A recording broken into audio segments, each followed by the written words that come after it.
আমরা ইতিপূর্বে ধারাবাহিকভাবে রাসূলুল্লাহ সাল্লাল্লাহু আলাইহি ওয়াসাল্লামের জন্মের পূর্ব থেকে নিয়ে রাসূল সাল্লাল্লাহু আলাইহি ওয়াসাল্লামের নির্যাতন পর্যন্ত মোট ৮টি পর্বের আলোচনা ইতিমধ্যে শেষ করেছি। আজকে সিরাতুর রাসূল সাল্লাল্লাহু আলাইহি ওয়াসাল্লামের ধারাবাহিক আলোচনার মূল বিষয় হলো রাসূল সাল্লাল্লাহু আলাইহি ওয়াসাল্লামের উপর যারা ঈমান এনেছিল রিসালাতের উপর, রাসূল সাল্লাল্লাহু আলাইহি ওয়াসাল্লামকে যারা নবী হিসেবে মেনে নিয়েছিল, রাসূলুল্লাহ সাল্লাল্লাহু আলাইহি ওয়াসাল্লামের আনিত ইলাহি বিধানকে যারা জীবনের চূড়ান্ত মানদণ্ড হিসেবে জীবনে গ্রহণ ও লালন করেছিল, তাদের উপর যে নির্যাতন চলেছে, তাদের উপর যে পাশবিক অত্যাচার চলেছে, তারা যে বিভিন্ন পরীক্ষার সম্মুখীন হয়েছে, আজকের জুমার খুতবায় আমরা বিষয়গুলোকে সংক্ষিপ্তভাবে আলোকপাত করার চেষ্টা করব ইনশাআল্লাহুল আযীজ। রব্বি ইশরাহ লি সাদরি ওয়া ইয়াসসির লি আমরি ওয়াহলুল উকদাতাম মিন লিসানি ইয়াফকাহু কওলি। প্রিয় উপস্থিতি, সাহাবীগণের উপর যে নির্যাতন নেমে এসেছিল, যে অত্যাচার নেমে এসেছিল, এটি মূলত দুটি পর্যায়ের ছিল। এক ধরনের নির্যাতন এসেছিল যখন সাহাবীদের সংখ্যা ছিল একেবারেই নগণ্য। সত্য রাসূল সাল্লাল্লাহু আলাইহি ওয়াসাল্লাম দ্বীন প্রচার করছেন, মানুষকে বোঝাচ্ছেন যে আল্লাহ তাআলার বিধান মানতে হবে, আমি মুহাম্মদ সাল্লাল্লাহু আলাইহি ওয়াসাল্লাম আল্লাহর বান্দা ও রাসূল। এই কথাগুলো যখন তিনি মক্কার অলিতে গলিতে প্রচার করতেছিলেন, মানুষদের নিকট আল্লাহ তাআলার বার্তাগুলোকে পৌঁছিয়ে দিচ্ছিলেন, তখন প্রাথমিক পর্যায়ে যারা ঈমান এনেছে তাদের উপর অত্যাচার ছিল সবচেয়ে বেশি। এই অত্যাচারকে আবার দুটি ধারায় বিভক্ত করা যায়। এক ধরনের অত্যাচার ছিল যারা গরীব, যারা অসহায়, যাদের বংশ পরিচয় খুব একটা নেই, যারা একেবারে নিম্ন শ্রেণীর মানুষ ঈমান এনেছে, তাদের উপর অত্যাচার অনেক বেশি বেড়ে গিয়েছিল। অন্যান্য সাহাবী যারা সম্ভ্রান্ত পরিবারের ছিল, যাদের সমাজ সম্মানের চোখে দেখত, এই সকল সাহাবীদের প্রতি নির্যাতন এতটা হয়নি যতটা গরীব ও দুর্বল সাহাবীদের উপর ঘটেছিল। কিন্তু মৌলিক কারণ মূলত একটাই ছিল। আল্লাহ রাব্বুল আলামিন সূরাতুল বুরুজে বলছেন, পারা 30 অধ্যায় 85 আয়াত 8 এ, যে ওয়ামা নাকামু মিনহুম ইল্লা আইয়ুমিনু বিল্লাহ, যে তাদের উপর যে নির্যাতন এসেছিল, তাদের উপর যে অত্যাচার এসেছিল, তাদেরকে যে লাঞ্ছিত অপদস্থ হতে হয়েছিল, এটার একটাই কারণ যে তারা আল্লাহ সুবহানাহু ওয়া তাআলার প্রতি ঈমান এনেছিল। তারা বিশ্বাস করেছিল আমাদের রব আল্লাহ। এই বিশ্বাসের কারণে তারা পরীক্ষার সম্মুখীন হয়েছে। গোটা পৃথিবীতে আজকে আধুনিক সভ্যতার সঙ্গে, এই মডার্ন সিভিলাইজেশনের সঙ্গে ইসলামের মৌলিক সংঘাত মূলত 3টি জায়গায়। আজকে ইসলামের সঙ্গে প্রগতির, ইসলামের সঙ্গে এই জাহিলিয়াতের দূর অতীতে যেটা ছিল বর্তমানেও তা আছে, ভবিষ্যতেও ঠিক দ্বন্দ্বগুলো একই হবে। দ্বন্দ্বের প্রথম জায়গা ছিল যে মুলকিয়াতের মালিকানা মূলত কার হাতে থাকবে, কে গোটা পৃথিবীর নেতৃত্ব ও কর্তৃত্বের জায়গায় থাকবে। এটা সে যুগে একই প্রশ্ন ছিল যে আমরা তো মক্কার মানুষদেরকে খাওয়াই, আমরা তো এদেরকে পানি পান করাই, আমরা তো এদের উপর নেতৃত্ব দেই, কাজেই কর্তৃত্বের জায়গা হলো মানুষের। কিন্তু ইলাহি বিধানে, ওহীভিত্তিক বিধানে কর্তৃত্বের জায়গা কেবল একজনই, তিনি হলেন আল্লাহ সুবহানাহু ওয়া তাআলা। আল্লাহ বলেন তাবারাকাল্লাযী বিয়াদিহিল মুলক, কর্তৃত্ব কেবল আল্লাহর হাতে, কোন মানুষের হাতে না। যে মানুষ আসমানকে নিয়ন্ত্রণ করতে পারে না, যে মানুষ জমিনকে নিয়ন্ত্রণ করতে পারে না, যে মানুষ চন্দ্র নক্ষত্রের হিসাবকে নিয়ন্ত্রণ করতে পারে না, যে মানুষ বায়ুর গতিপথকে পরিবর্তন করতে পারে না, যে মানুষ খাদ্যশস্যের উৎপাদনের সুনির্দিষ্ট কোনো ক্ষমতা রাখতে পারে না, যে মানুষ তার দেহকেই নিজে কন্ট্রোল করতে পারে না, এই মানুষ কখনো গোটা পৃথিবীর কর্তৃত্বে থাকতে পারে না। এটা শুধু এক নম্বর সংজ্ঞা। আল্লাহ ওটাই বলছেন যে এক নির্যাতনের কারণ ছিল তারা বলেছে কর্তৃত্ব চলবে না কোনো কিছু, কর্তৃত্ব তো কেবল ইলাহ, কেবল আল্লাহ। দুই নম্বর, মানদণ্ড কি হবে? আমরা যে দুনিয়ার জীবন অতিবাহিত করব এর মূল মানদণ্ড কি হবে?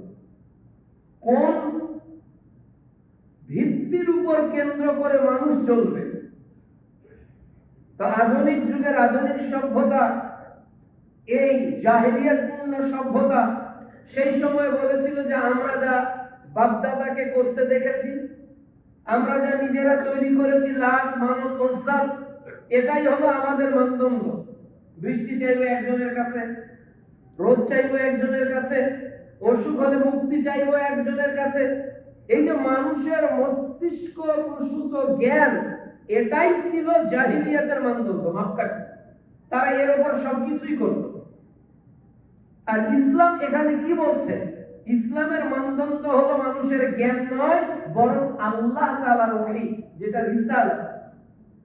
যখন আপনি মানুষকে সত্য এবং মিথ্যার মানদণ্ড হিসেবে সাবিত করবেন যে এইটা সত্য কেন অমুক বলেছে, এইটা মিথ্যা কেন অনেকে করে না, তাহলে আমাদের ম্যান্ডেটরিটা কি?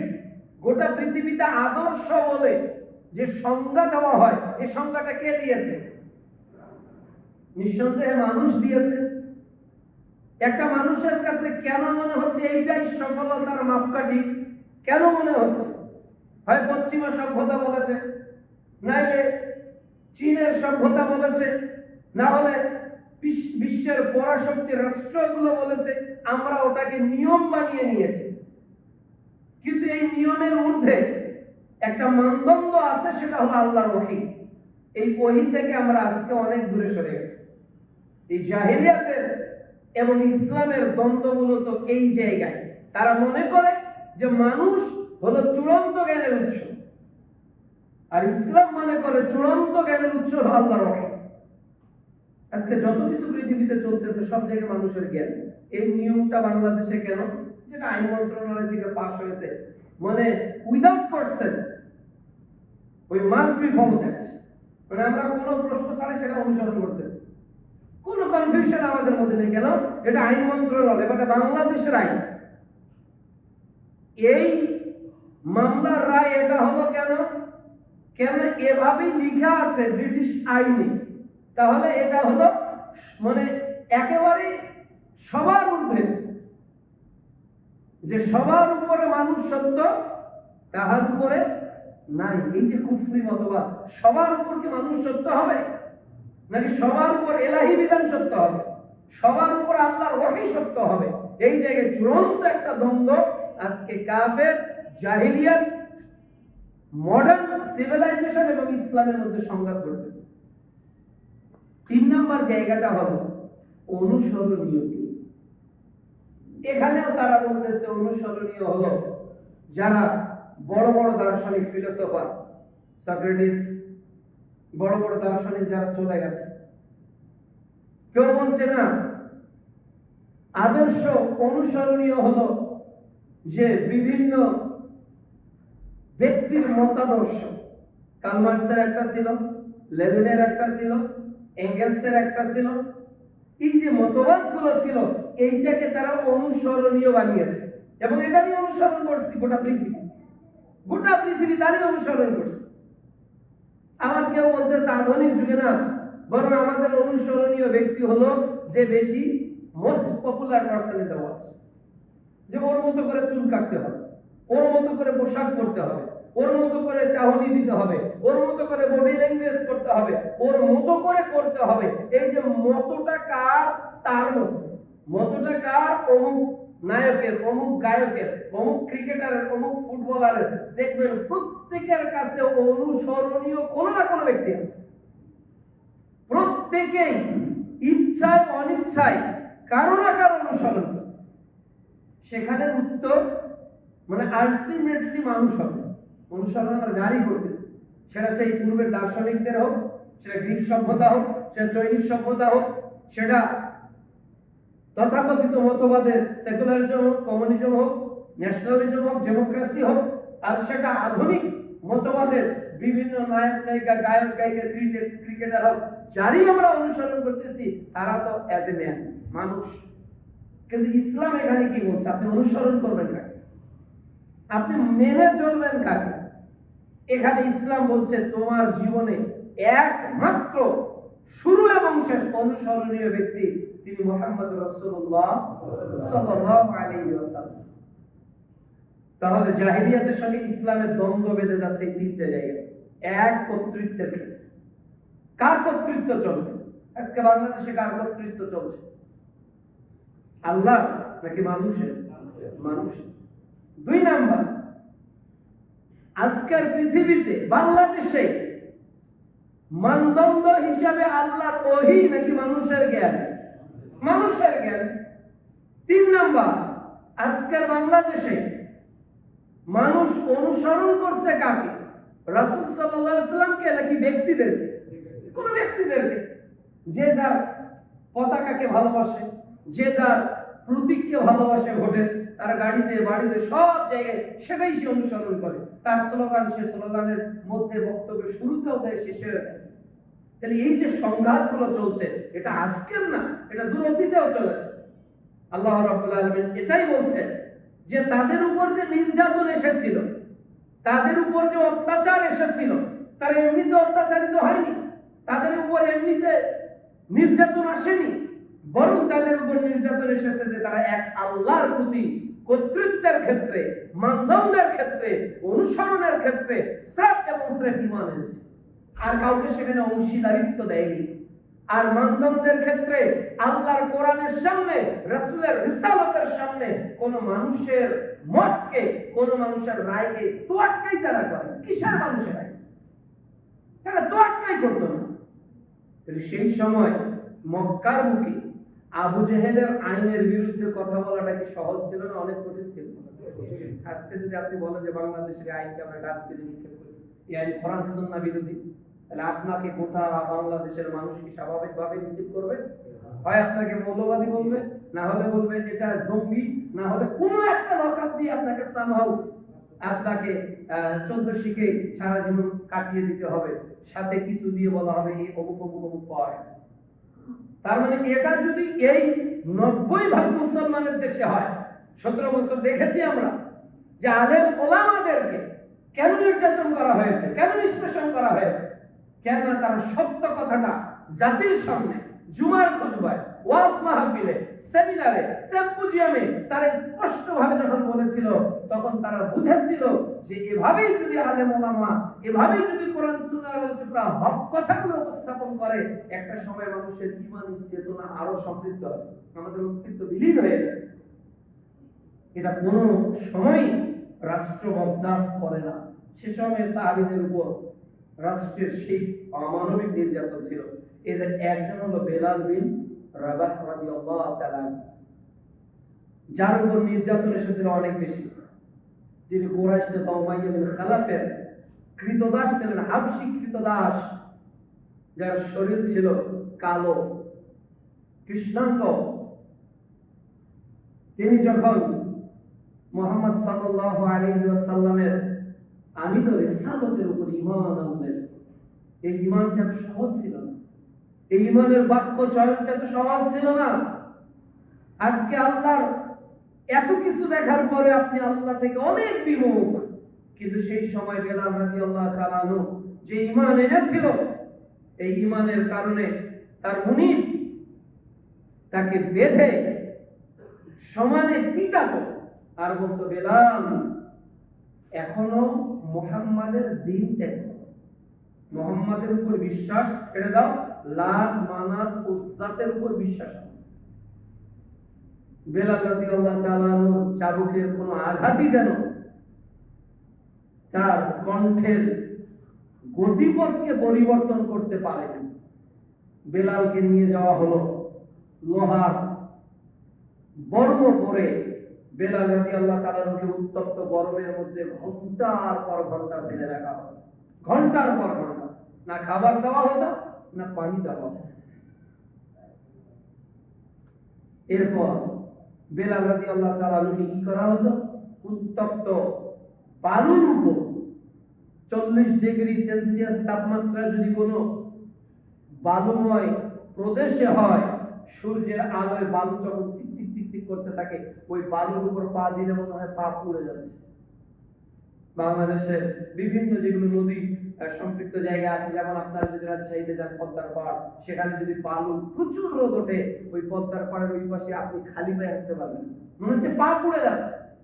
এটা যদি দুনিয়ার এই বাংলাদেশের সামান্য 34 থেকে 36 ডিগ্রি সেলসিয়াস তাপমাত্রা এটা হয়, তাহলে মক্কার তাপমাত্রার চেয়ে অনেক গুণ বেশি।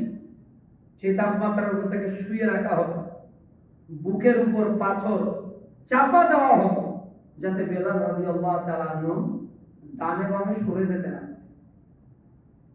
এরপর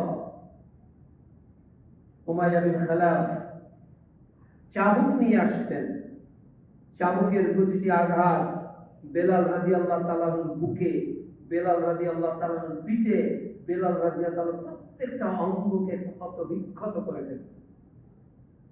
আর বেলাল রাদিয়াল্লাহু তাআলা বারবার আসমানের দিকে তাকাতেন। জমিনের কোনো মানুষ তার সহযোগী ছিল না।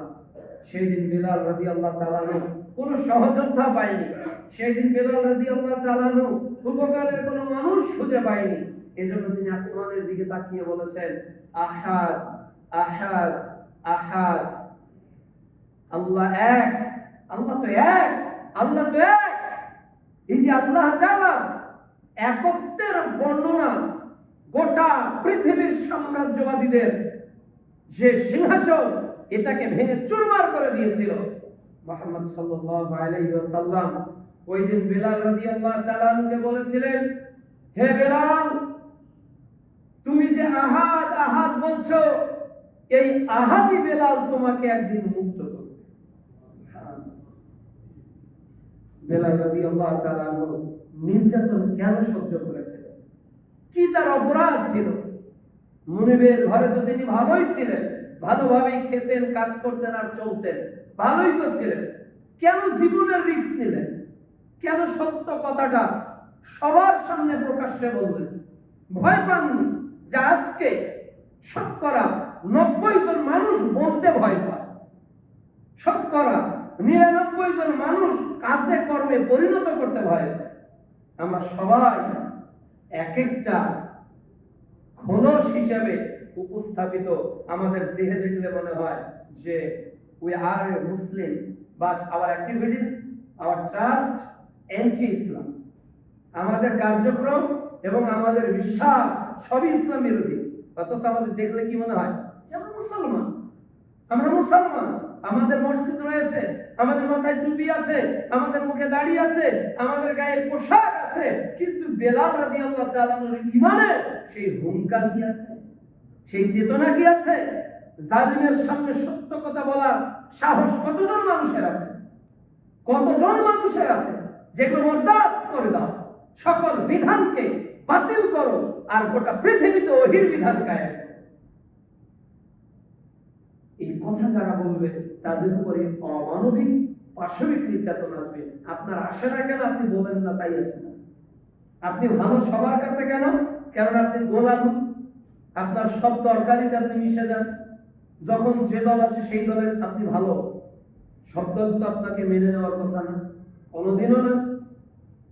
যদি আপোষ করেই চলতে হতো, তাহলে সবচেয়ে বেশি আপোষকামিতার প্রস্তাব আল্লাহ রাসূলকে দেওয়া হয়েছিল, তিনি কি পারতেন না?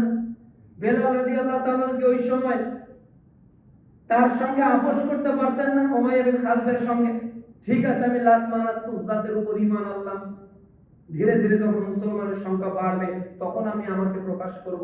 কই, বেলাল রাদিয়াল্লাহু তাআলা তো এই রিস্ক নিতে চাননি। তাদের রিস্ক ছিল যে দুনিয়ায় নির্যাতন হোক, ঈমানে যাতে সিটা ফোটা আঘাত আসে। বেলাল রাদিয়াল্লাহু তাআলা আনহু এভাবে নির্যাতিত হয়েছেন। আর এই বেলাল কোন বেলাল? মুহাম্মদ সাল্লাল্লাহু আলাইহি সাল্লাম মিরাজে গেছেন, শব্দ পাচ্ছেন, একটা শব্দ জুতা। রাসূলুল্লাহ সাল্লাল্লাহু আলাইহি সাল্লাম বুঝতে পেরেছেন এই শব্দটা হলো বেলাল রাদিয়াল্লাহু তাআলা। এই দুনিয়াতে এসে বলেন, বেলাল তুমি এমন কি আমল করো যে আমলের কারণে আল্লাহ তোমার জান্নাতের মর্যাদা এভাবে বাড়িয়ে দিয়েছে? বেলাল রাদিয়াল্লাহু তাআলা কেঁদে দিয়েছেন, ইয়া রাসূলুল্লাহ, আমি বেলাল হাবশী গোলাম, আমার আর কি এমন আমল আছে, আমার আর কি এমন ভালো কাজ আছে যার কারণে আমার মর্যাদা এত হতে পারে? তবে আমি নিজেকে সবসময় পবিত্র রাখি, আর পবিত্র তাহারাত যখন অর্জন করি আমি 2 রাকাত সালাত আদায় করি। বেলাল রাদিয়াল্লাহু তাআলা এই উত্তর শুনে রাসূল সাল্লাল্লাহু আলাইহি ওয়াসাল্লাম বলছেন যে বেলাল, আমি বুঝতে পেরেছি আল্লাহ তাআলা কেন জান্নাতে তোমার মর্যাদাকে বাড়িয়ে দিয়েছে। বেলাল রাদিয়াল্লাহু তাআলা যে পানি দিয়ে ওযু করেছেন ওই পানি কিন্তু এখনো আপনার বাড়িতে আছে। বেলাল রাদিয়াল্লাহু তাআলা যে নিয়মে ওযু করেছেন ওই একই নিয়মে কিন্তু আপনি ওযু করছেন। বেলাল রাদিয়াল্লাহু তাআলা যেভাবে রুকু সিজদা দিয়েছেন ওই একই ভাবে আপনি রুকু সিজদা দিচ্ছেন। কিন্তু বেলাল রাদিয়াল্লাহু তাআলা আল্লাহর প্রতি ভয়, আল্লাহর প্রতি বিশ্বাস, আল্লাহর প্রতি আনুগত্য, আল্লাহর প্রতি নিজেকে নুইয়ে দেওয়ার যে ঈমান পোষণ করেছিল ওর 1000 ভাগের 1 ভাগ ঈমান আজকে আমাদের মধ্যে। 1 ভাগ ঈমান আমাদের মধ্যে নেই। হুজুর পদ্ধতি ঠিক আছে, সালাতের পদ্ধতি ঠিক আছে, কিন্তু ঈমান তো নেই। ঈমান দেখেন না, একই রকম জিনিস দেখতে জাপানি মালও আছে, চাইনা প্রোডাক্ট আছে, আছে না? একটার দাম 10,000 আর একটা 200 টাকা দিলে কিনতে পাওয়া যায়। দেখতে একই লাগে, কোন জিনিস দেখতে একই লাগে। 1000 টাকার একটা আসল নোট আর 1000 টাকার একটা জাম নোট দেখতে কি একই রকম লাগে না? রংটা একই রকম, সাইজটা একই রকম, থিকনেসটা একই রকম লাগে। কিন্তু দুইটা টাকাকে যখন টাকা পরীক্ষার মেশিনে দেওয়া হয় তখন বোঝা যায় 100 টাকার আসল নোট কোনটা আর 100 টাকার জাল নোট কোনটা। আজকে যে আমরা ঈমানের বড়াই করে নিজেকে মুসলিম বলছি, আজকে যে আমরা মুসলিম বলে নিজেকে গর্ববোধ করছি, ওই দিন বোঝা যাবে, যেই দিন ঈমানকে পরীক্ষা করা হবে ওই দিন বোঝা যাবে, যেই দিন ঈমানের যে পরীক্ষার যন্ত্র এটা আমাদের দেহে ফিট করা হবে ওই দিন প্রমাণিত হবে যে কয়জন জালিম ইমানদার ছিল আর কয়জন খাঁটি ইমানদার ছিল। এজন্য আমাদের নির্যাতন বেলালের শিক্ষা দিবে যে জীবন যাবে, মৃত্যুর দ্বার প্রান্তে থাকবো, এর পরেও সত্য কথাগুলো অবলীলায় বলে যাব কি যেহেতু আমার রব গোটা পৃথিবীর সৃষ্টিকর্তা, যে আমাকে অত্যাচার করছে তারও সৃষ্টিকর্তা আমার।